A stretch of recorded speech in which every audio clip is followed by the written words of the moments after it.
What's going on, people? Got cut off there for a second. Hope everybody's having a good weekend. Who is watching this? I'm gonna get addicted to recording these posts. I just love the power of social media. It just takes away excuses. In my instance, it takes away excuses for me actually building a presence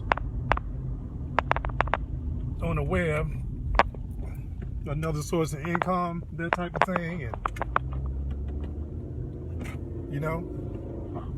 put myself and my family in a position to win. So we're gonna use these tools as they come, especially that they're free. But what's going on? I'm heading downtown right now to see what I can see,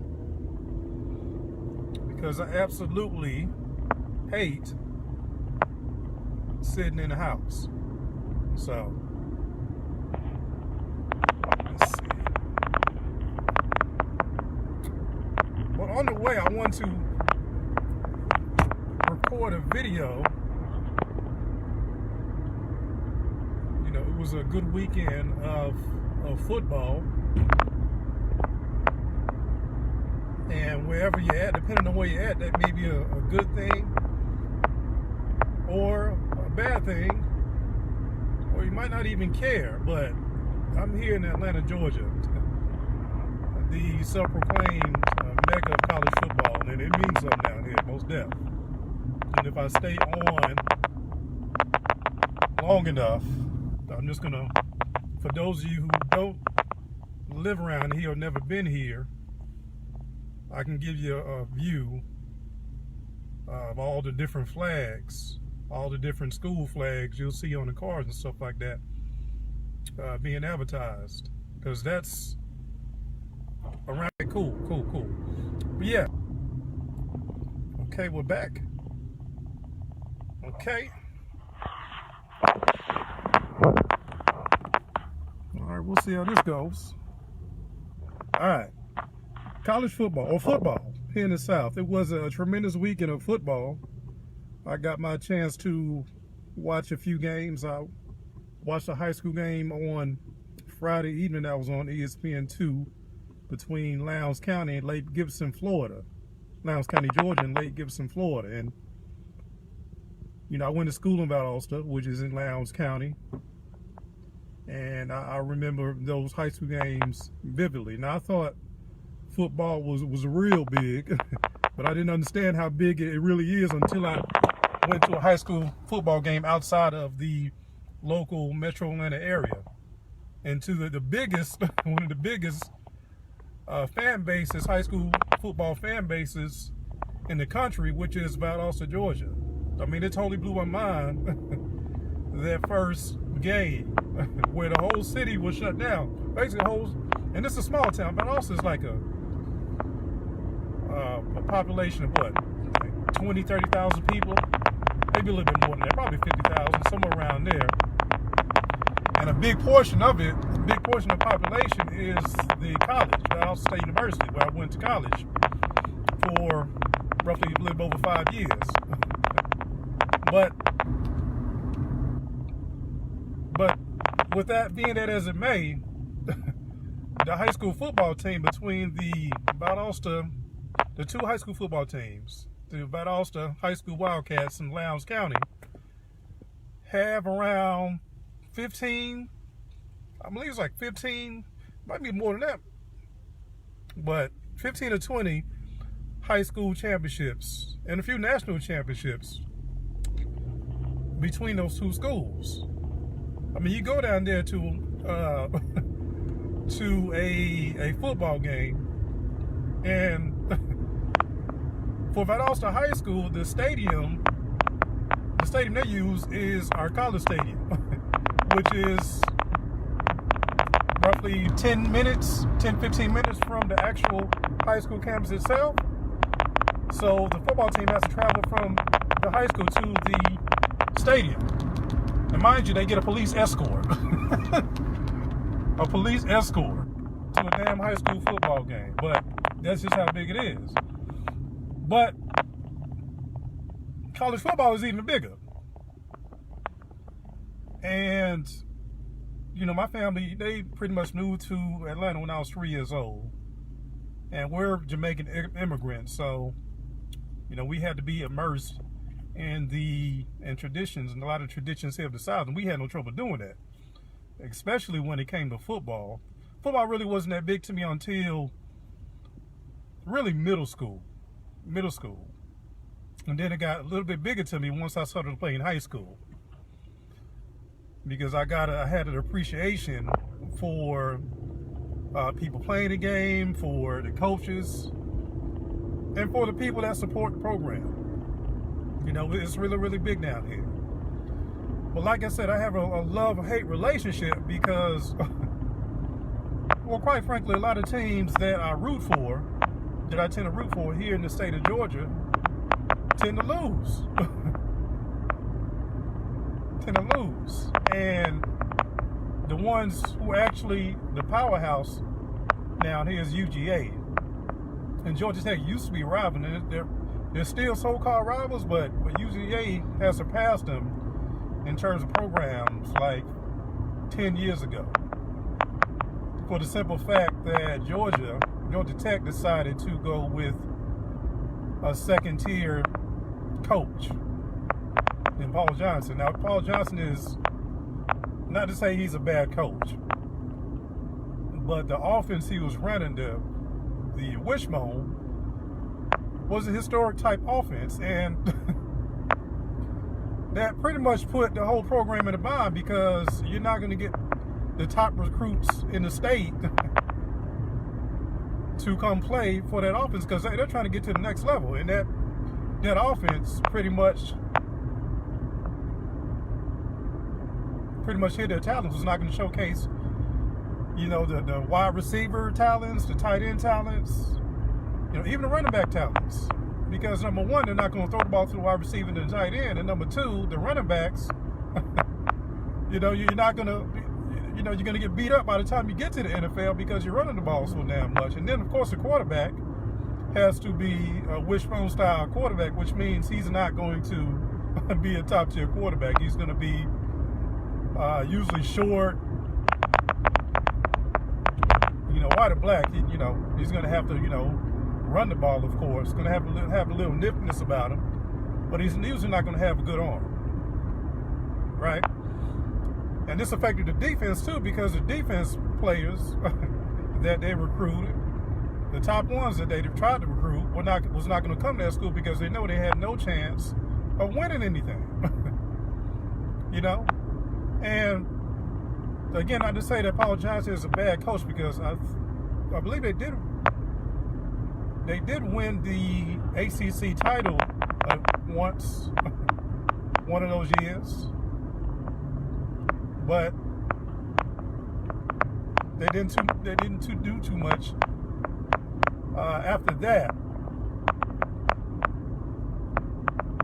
Now, UGA is definitely a powerhouse.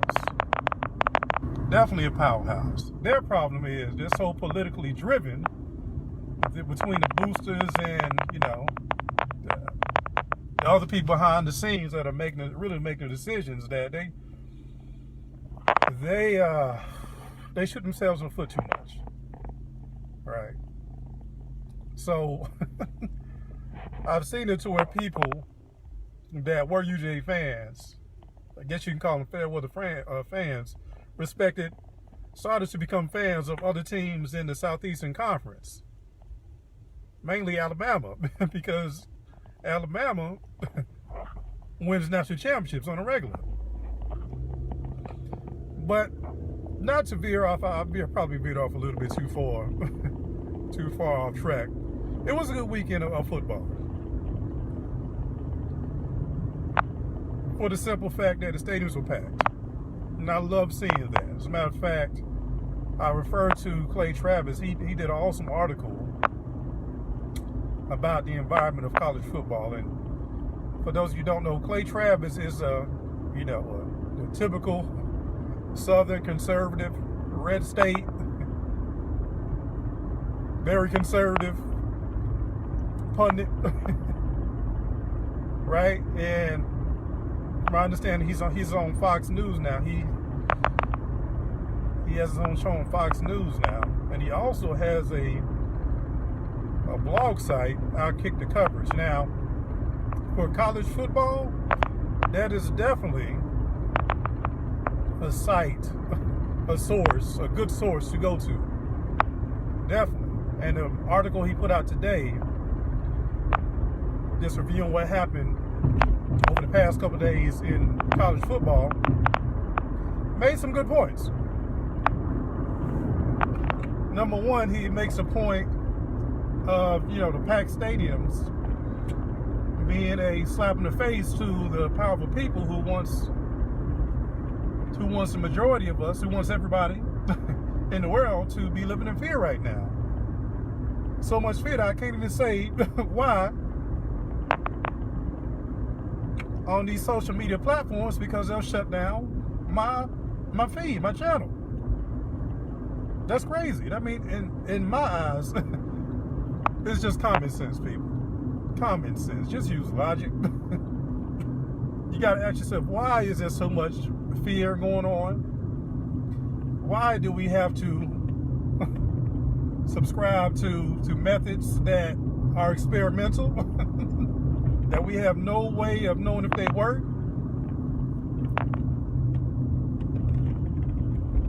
And we have good reason to ask those questions, because I know a few people that have subscribed to those experimental methods and are still subject to what was going on,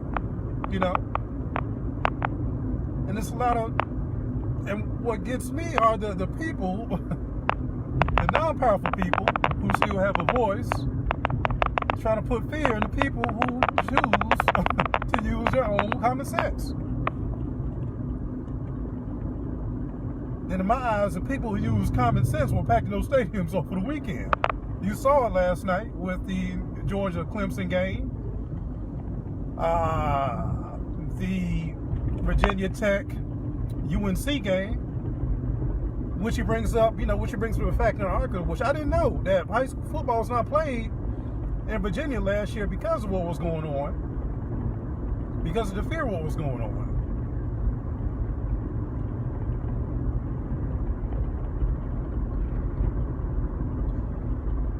And that's crazy. And that's crazy.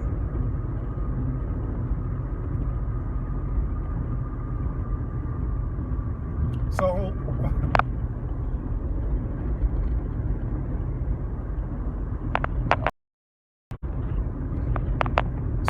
be that as they may, these stadiums are going to be packed this year. And that's a good thing. That's a good thing.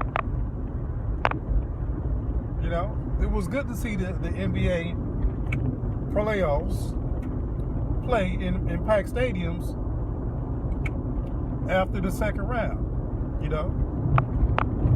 It's good to see that. It's very good to see that.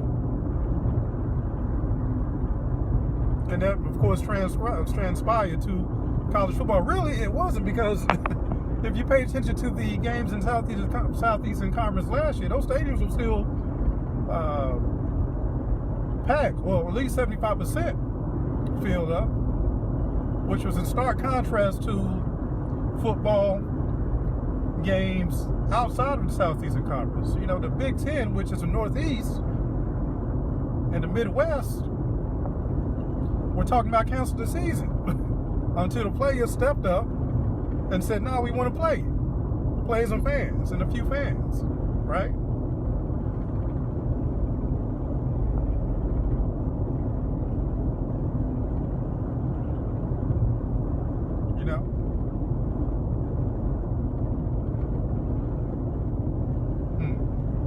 I'm stopping because my tire is shaking, but we're gonna make it do what it do.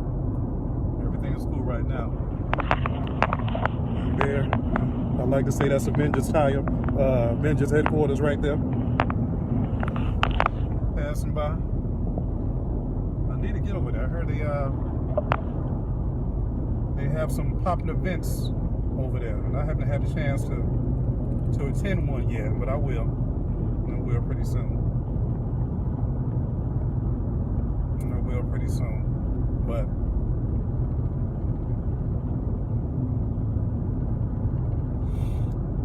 like I said, those are the pros of college football here in the South. Now, like I said, the cons are the politics, the other politics involved that will keep these teams here in the state of Georgia from winning. I mentioned Georgia Tech. I mean, that's such an embarrassment. Listen, college football, high school football is so big now. There's so many prospects here in the Metro Atlanta area alone, that one school does not need to leave the area to produce a very competitive, winning football program if they really concentrate on doing that.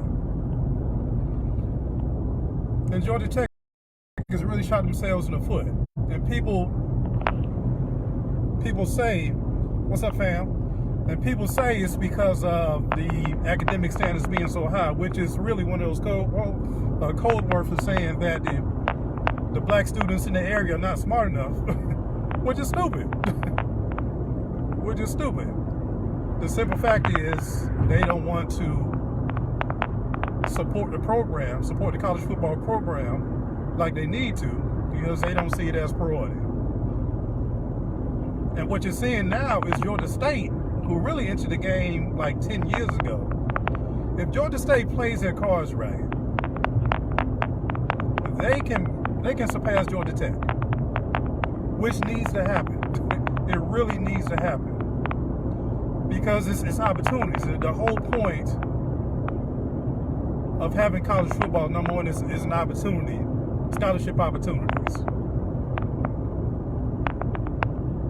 Scholarship opportunities.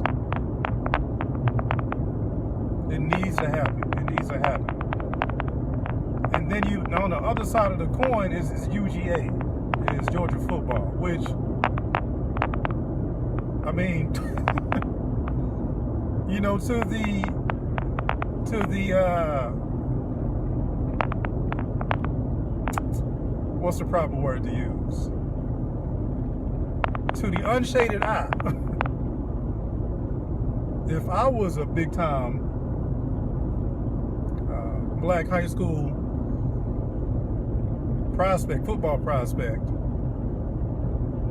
I would seriously, I wouldn't put UG on the list. Because they really have some ways about themselves. Like I said, I was happy that they won last night, but the stupid,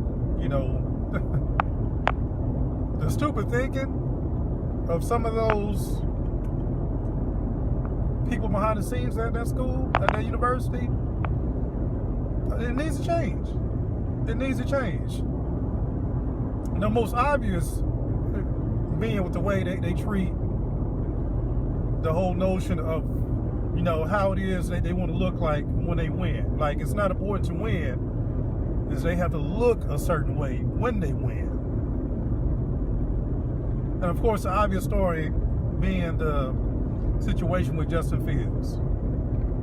If Justin Fields would have played as a freshman, if they would have made the right decision, which was the right decision, by the way, if he would have started as a freshman at UGA over Jake Fromm, over the game manager Jake Fromm, Georgia would have had at least one national championship, maybe two, because it was a perfect combination of a great defense, an awesome defense,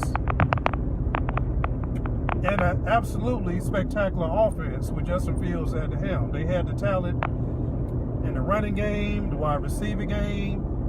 They just needed somebody conductive. And Justin Fields was that difference.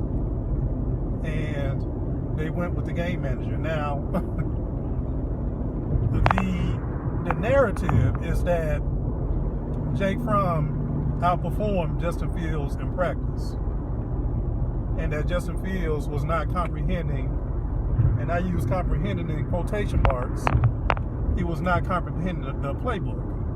which is total fabrication, because all you have to do, for those of you who want to do the research, is watch that spring game when Justin Fields came in as a freshman. When he enrolled as a freshman, early enrollment, by the way, meaning that he was smart enough to graduate from high school early, to complete his classwork early, and had a high enough GPA to do that. To early enroll at Georgia to compete for that quarterback job. And if you watch that game, which I'm pretty sure you can YouTube it, watch that spring game, he was better. He performed better.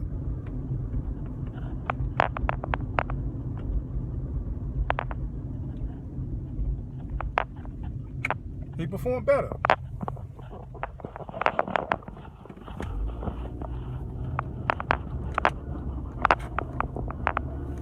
But because of politics, he played the second string that year and made a quality decision to transfer from Georgia immediately afterwards, and went to Ohio State and balled out. Which is why over the years I've been having a growing respect for football, for the Big Ten. For the Big Ten, because they don't play those political games. They let the best man win, and not just in football, in the behind the scenes positions. If you follow the Big Ten, you see they have a black commissioner. You know, the best football program in that conference has a black athletic coordinator. Athletic director. And Ohio State has been playing black quarterbacks for the past, 10, 15 years? And not just because they're black, because they're better. The quarterbacks they had up there who were black were better than the white counterparts.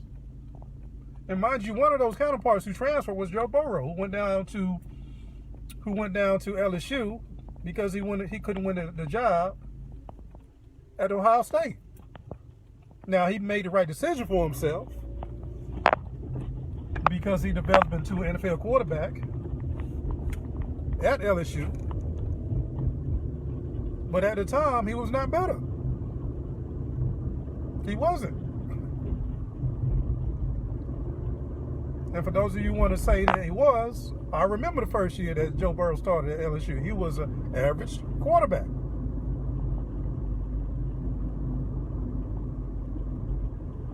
And there's no shade to him at all. It is what it is.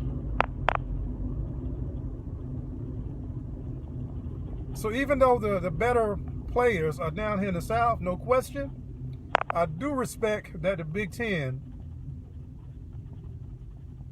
gives true opportunity. It's not based on, how you look. It's based on actual competition. So I do have a growing respect for the Big Ten, even though I'm here in the South and I root for them, but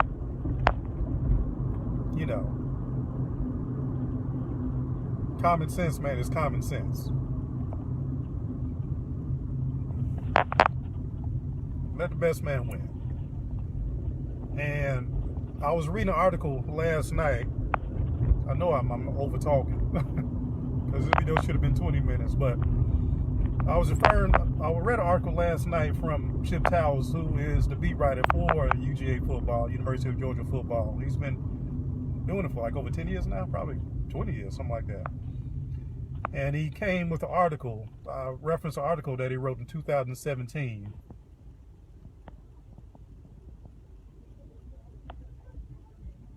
About Georgia needed to change its ways. This is an actual article right here. You see that term, dual threat? Dual threat. That's another code word for black quarterback. The stupid code words that are used, the dual threat quarterback, the athletic player, which is another term for for black player.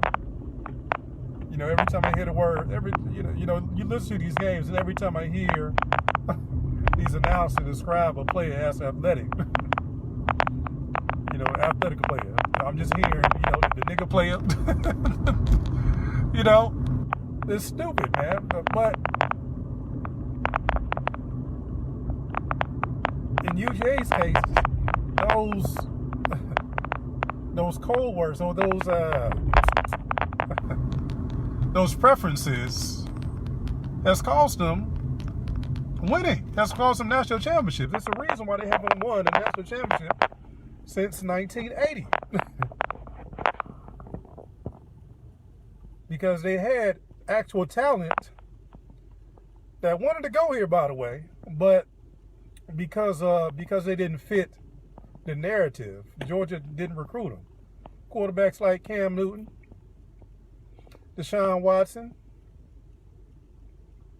a few others. Because I was actually looking through the rankings. I was looking through the rankings for the top high school quarterbacks in the past 15 years.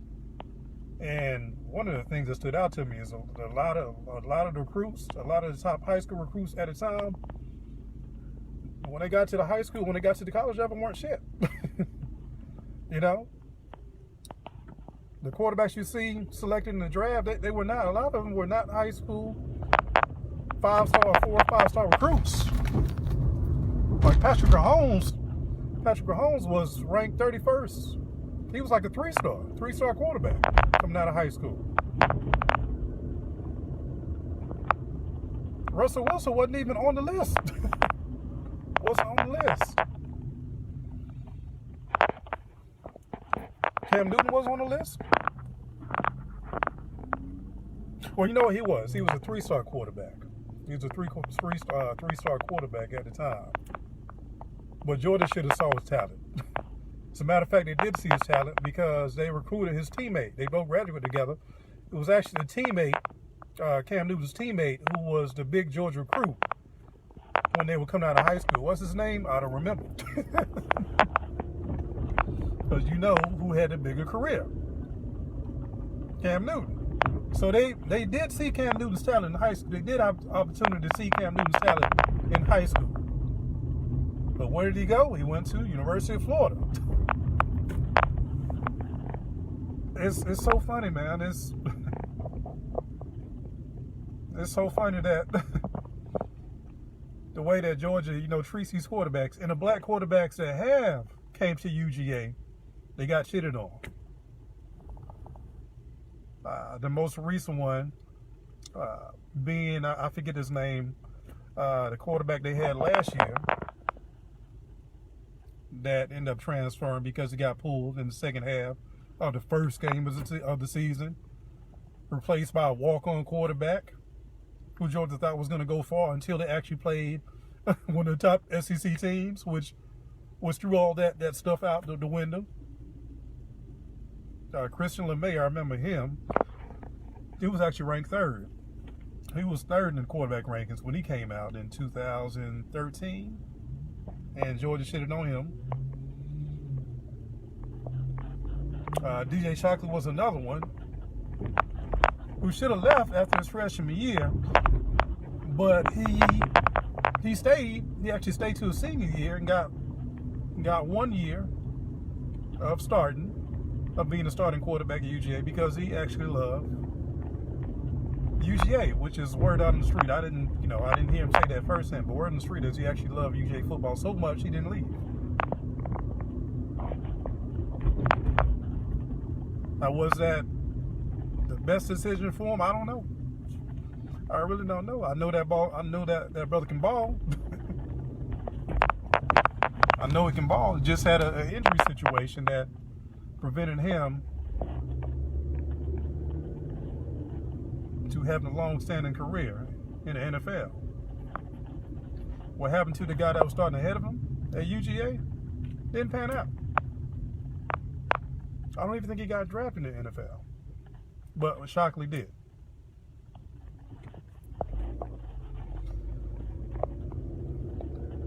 such is the program of UGA. You know, you have good moments with them, you do. But those common sense decisions, especially at the quarterback decision, it has cost him titles. And who with common sense, who wants to, get behind a program like that? By the way, we're downtown now. And it's popping out here. But I just want to give my thoughts real quick, Subscribe to the Ask Game podcast. We're going to have some live sessions, some live interviews going on real soon. Real excited about that. And I will talk to you guys later, all right? Y'all have a good one. I'm out. Peace.